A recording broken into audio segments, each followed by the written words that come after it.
हरे कृष्णा। आज हम बात करेंगे कि कलयुग का 4 स्थान पे वास है और इससे हमारे जीवन में क्या असर पड़ सकती है।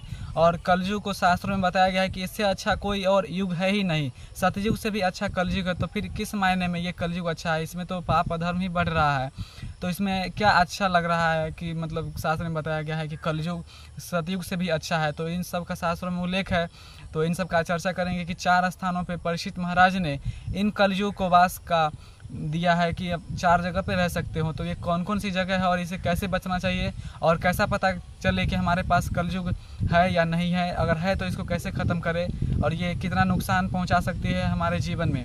तो अभी तक आपने इस चैनल को सब्सक्राइब नहीं किया है तो प्लीज़ सब्सक्राइब कर लीजिए, बेल आइकन को क्लिक कर दीजिए।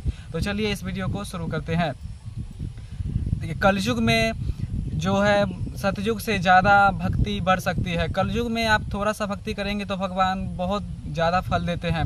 सतयुग में ये नहीं होता था। सतयुग में करोड़ों करोड़ वर्ष तपस्या करने के बाद भी भगवान प्राप्त नहीं होते थे, लेकिन इस कलयुग में सिंपल सा उपाय है कि आप भगवान का नाम का जप करते हैं तो भगवान आपको पूरा भक्ति प्रदान करते हैं, जो कि उस समय सतयुग में भी नहीं होता था।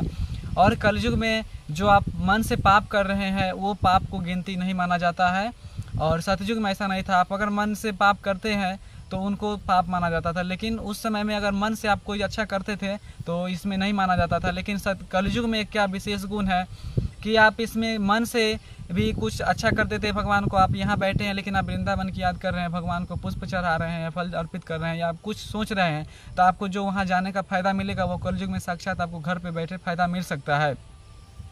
कलयुग में कैसे मिला पे कलयुग को स्थान दिया? ये पहला है कि नशा में इसको वास दिया गया है, जहाँ पे नशा किया जाता है। दूसरा है जुआ, इसको जुआ में वास दिया गया। तीसरा है अवैध संग, और चौथा है कि अखाद्य वस्तु, नो मीट ईटिंग। इन 4 वस्तुओं में कलयुग का वास है।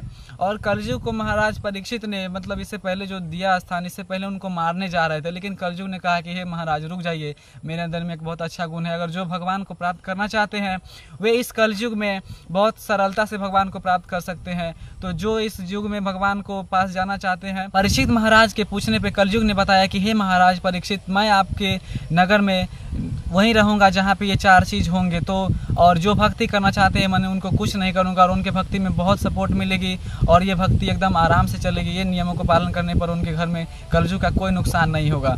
तो ये नुकसान क्या है? जैसे कि देखिए, कल आप कुछ भी अगर जीवन में आगे बढ़ना चाहते हैं तो उसमें कुछ नेगेटिव और कुछ पॉजिटिव बातें तो होती है, लेकिन अगर हम हरि नाम जप कर रहे हैं और ये नियम पालन नहीं करेंगे तो फिर हमारा हरि नाम ज़्यादा दिन तक नहीं टिकेगा, या फिर हम जिस रास्ते पे चल रहे हैं उस रास्ते पे हम ज़्यादा दिन नहीं चल पाएंगे। तो इसको सपोर्ट करने के लिए हमको ये 4 नियम करना होता है, और 4 नियम हम नहीं कर रहे हैं तो भक्त की तो बहुत दूर की बात है, अभी तक हम आदमी भी नहीं बन पाए हैं। और आदमी बनने के कुछ नियम होते हैं। नियम ये है कि जैसे जानवर जी रहे हैं वैसे अगर हम जिए तो फिर हम अभी तक तो जानवर ही है, तो हमारे लिए भगवान जो इतना अच्छा शरीर दिया है मनुष्य जीवन, ये शरीर हमारे फिर किस काम का है? और आदमी को हमको कैसे माना जाएगा कि हम आदमी में है? अभी तक तो हम जानवर ही है। तो ये 4 नियम करने से भक्ति नहीं होती है।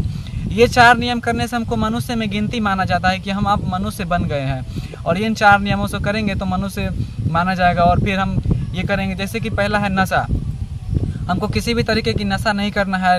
नशा में आता है दारू, शराब, चाय, कॉफ़ी, जो कि नशा है जिससे हमारा दिमाग को डाइवर्ट कर सकता है, ये है नशा।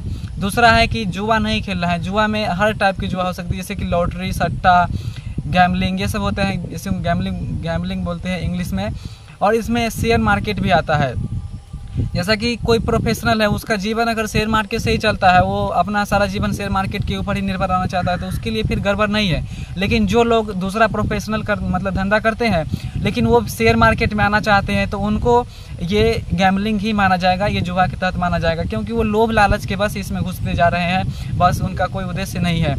और अवैध संग, अपने पति पत्नी के अलावा या जो ब्रह्मचारी है उनको ब्रह्मचारी का पालन करना चाहिए, तो ये अवैध संग से मुक्ति। और ये है नो मीट ईटिंग। चौथा, हमें किसी भी तरीके की अखाद्य वस्तु जो कि भगवान को ऑफर मतलब कि भोग नहीं चढ़ाया हो या नहीं चढ़ाने लायक हो, उस चीज़ को कभी भी हमको ग्रहण नहीं करना चाहिए। उसमें लहसुन प्याज भी आता है, लहसुन प्याज भी हम लोगों को नहीं खाना चाहिए, ये भी तामसिक भोजन में आता है। तो ये 4 टाइप के नियम है, इन 4 हम करते हैं तो आदमी बनते हैं। इसके बाद हम भगवान का नाम जपते हैं, तो ये हमको भक्ति में सपोर्ट करती है और हमको भक्ति में आगे बढ़ाती है। और ये हम इस कलयुग के कलह युग में हम आसानी से बच सकते हैं। हमारे घर में कोई तरीके की जो अन्य एक तरफ है जो एकदम आपाधापी मची हुई है दुनिया में, लेकिन आपके जीवन में कोई परेशानी नहीं होगी, क्योंकि आप कलयुग में भी है लेकिन आप एकदम अच्छा भगवान के साथ रह रहे हैं, 4 नियम का पालन कर रहे हैं, तो फिर आपको कोई दिक्कत नहीं होने वाली है। ये कलयुग आपको उल्टा सपोर्ट करेगी भक्ति में, और आप जब आपकी भक्ति अच्छी होगी तो आपकी भौतिक जीवन ऑटोमेटिक अच्छी हो जाएगी, उसको अलग से अच्छे करने की कोई ज़रूरत नहीं पड़ेगी। ये सब चीज़ को संतुलन करने के लिए 4 नियम को बनाया गया। इस्कॉन के हर भक्त इन 4 नियमों को पालन करते हैं। अगर इन 4 नियमों को पालन नहीं करते हैं तो आपके जीवन में कभी भी सुख शांति समृद्धि धन लक्ष्मी वैभव कुछ नहीं आ सकती है, क्योंकि आप अगर कितना भी कमा लो लेकिन ये 4 से ही संस्कार खराब होते हैं और आपके घर में दिन रात लड़ाई झगड़ा होंगे, कलयुग का कलह बढ़ेगा।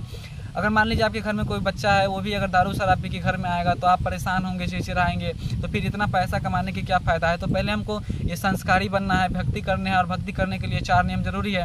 लेकिन इस 4 नियम पे हमको ज़्यादा फोकस नहीं करना है। मान लीजिए अगर हम पहले से 4 नियम नहीं कर पा रहे हैं लेकिन अब हमको मन है कि मतलब हम भी 4 नियम का पालन करें, तो पहले आपको ये छोड़ना आसान नहीं होगा, बहुत मुश्किल होगा, तो आप धीरे धीरे इसको छोड़ सकते हैं। लेकिन छोड़ने पर ज़्यादा फोकस नहीं करना है, आपको भगवान का नाम का जप करना है। धीरे धीरे आपको माला बढ़ानी है, जैसे 2 माला 4 माला ऐसे कर करके। इस्कॉन के सभी भक्त 16 माला का जप करते हैं, और जब आप 16 माला का जप करने लगेंगे या फिर 2 माला का भी, आप जितना भी जप करते हैं पूरी श्रद्धापूर्वक विश्वास के साथ कीजिए कि मैं इससे ही मेरा बेड़ा पार हो सकता है, मैं इससे ही सफल हो सकता हूँ अपने जीवन में। तो आपको 2 माला भी बहुत इफेक्टिव होना चाहिए, और फिर इफेक्टिव माला करेंगे तो आपका ये नियम कब शुरू होने लगेगा, आपके जीवन में कब अप्लाई होगा, आपको पता भी नहीं चलेगा कि मेरे लिए तो ये छोड़ना बहुत मुश्किल था, मैं इसके तो बारे में सोच भी नहीं सकता हूँ, लेकिन फिर भी ये मेरे से छूट गया, और किस दिन से मैं नियम करने लगा ये आपको खुद ब खुद समझ में आ जाएगा, और आपको पता भी नहीं चलेगा कि मैं कब छोड़ दिया। तो आपको ये 4 नियमों का पालन करना है। अगर ज़िंदगी में सफल होना है, इसी जीवन में भगवान को प्राप्त करना है, तो ये 4 नियम हमारे भक्ति के बहुत बड़े सपोर्ट करेंगे। अगर हम नहीं करते हैं तो हमारे भक्ति में बाधा आ जाएगी और हमारी भक्ति को ये कलयुग बर्बाद कर देगी, और हमारे घर में भी कलह बढ़ जाएगी। हमारे परिवार, समाज, देश दुनिया में आज कहीं भी शांति नहीं है, क्योंकि 4 नियमों को पालन का उल्लंघन कोई नहीं कर रहे हैं। 4 नियम का पालन, यहाँ तक कि अभी के बड़े बड़े अच्छे ज्ञानी लोग भी इन 4 नियमों का पालन नहीं करते, लेकिन अपने को कहने को महात्मा कहते हैं। तो फिर उन लोगों को ये सोचना चाहिए, इस्कॉन की हर बच्चा, 5 साल का बच्चा भी क्यों ना हो, वे भी 4 नियम का पालन करते हैं, ऑनियन गार्लिक तक नहीं खाते हैं। लेकिन इधर के जितने भी है, कहने को साधु महात्मा अपने आप को कहते हैं, लेकिन बिना पान चबाए, बिना सिगरेट बीड़ी गुटखा तंबाकू चबाए उनका कोई काम ही नहीं होता, तो फिर वो किस टाइप का ब्राह्मण है।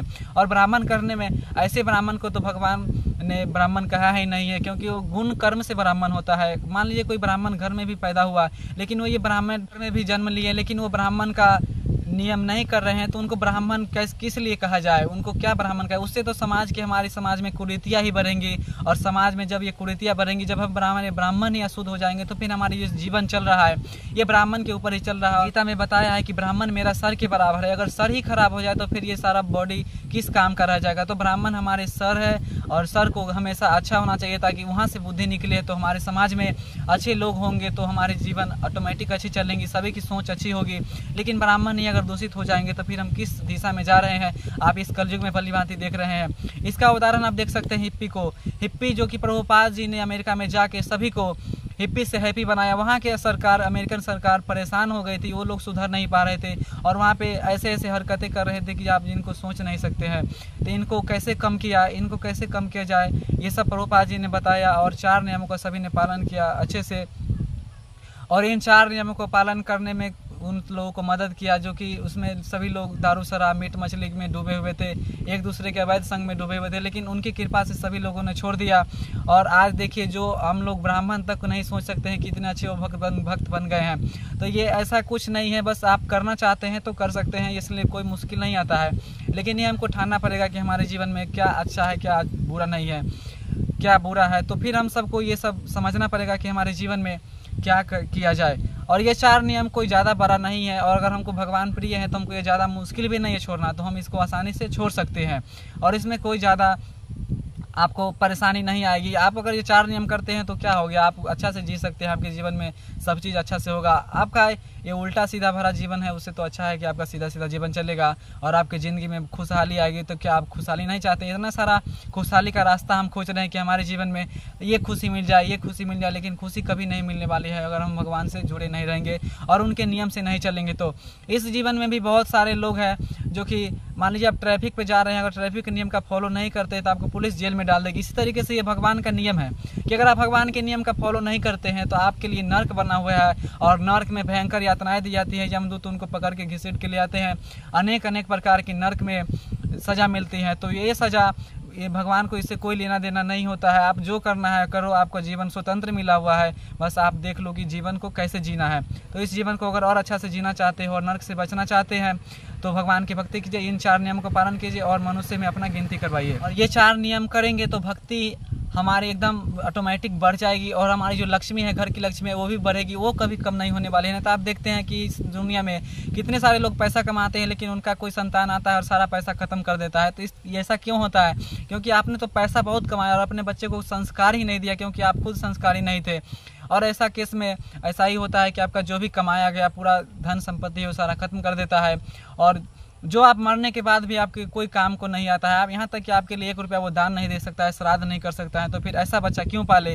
शास्त्र में ऐसा दिया गया कि ऐसे अच्छा तो है कि पत्थर को पाल लो, लेकिन ऐसे बेटे बेटी को मत पालो, ऐसे संतान को मत पालो। अगर संतान ही करना है तो एकदम दानवीर हो, सूरवीर हो या भगवान का भक्त हो। इसके अलावा आप कोई भी संतान पालते हो तो कोई फायदा नहीं है। तो आजकल के माता पिता यही बोल रहे हैं कि हमारी संतान मतलब कि अच्छा नहीं हो रहा है, मैंने तो अच्छा किया था, किसी का बुरा नहीं किया था, फिर भी मेरा बच्चा क्यों बिगड़ रहा है। तो इसका यही असर है कि आप लोग आज सही से नहीं जी रहे हैं। मानव जीवन में जैसे मानव को जीना चाहिए वैसे कोई नहीं जी पा रहा है। तो आप 4 नियम कीजिए, भगवान का नाम जप कीजिए, फिर आपके जीवन में सब चीज़ अच्छा होगा। इसका गारंटी शास्त्र में दिया गया है कि अगर आप अपने बच्चे को भक्त बनाते हैं तो आपके जिम्मेवारी अगर आप अपने बच्चे को भक्त बनाते हैं तो आपकी जो पूरा कंडीशन है मतलब कि माता पिता की सेवा करने के, आपके बच्चा एकदम 100% करेगी, इसमें कोई दो मत नहीं है, कोई शक नहीं है।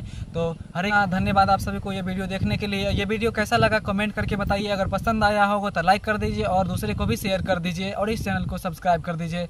धन्यवाद। हरे कृष्णा।